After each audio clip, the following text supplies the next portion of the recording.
يا اخواننا عيب علينا، والله عيب علينا، اقسم بالله عيب علينا. يعني احنا عارفين مشكله السودان وما دارين نحلها. عارفين مشكله السودان في شنو؟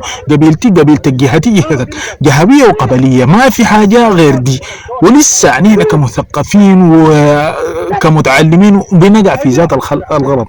يا خلق الله كده ترفعوا يا جماعه، خليكم اكبر وتجاوزوا المرحله دي، اتجاوزوا مرحله قبيلتي قبيلتك. يا اخي الناس طارت السما كويس بانها بتجيب اجانب، بتجيب اجانب عشان يطوروا البلد. يعني احنا لسه قاعدين في قبيلتي قبيلتك وشرفي شرفك يا اخواننا. انا قاعد اكرر، قاعد اكرر اي زول. يعني انا بس بحتار، يعني لما اجي مثلا اقول انه مثلا القبليه دي بعدم التعليم، لا بلقى متعلمين قاعدين يتكلموا في القبليه.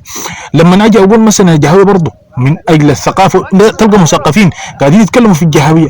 يا اخواننا الاشكال ده لابد انه يحل. يا اخواننا لك لك انسوا لنا فكره القبليه وفكره الجهويه دي. ها، عليكم الله، عليكم الله، انتوا اللي بتوعوا الناس. يا خسي الايامات دي شابكيننا ليك، ما عارف ده. انا ما داير اسمي، ما داير اسمي عشان رسالتي دي ما في زول يصنفها انه انا موجهها لزول ولا قاصد بها زول ولا اي حاجه. لا لا كده بس كويس. اي سوداني، اي سوداني، عليكم الله يا اخواننا، يا اخواننا كونوا ابناء السودان ولا تكونوا ابناء القبائل. لا تكونوا ابناء القبائل، كونوا ابناء السودان. يكفي، ما يكفي انك سوداني؟ ها، ما ده ما شرف؟ كونوا انك سوداني ده ما شرف لك؟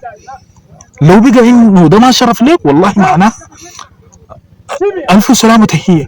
لكن اقسم بالله انا بتشرف بالسودان وما بتشرف بالقبيله.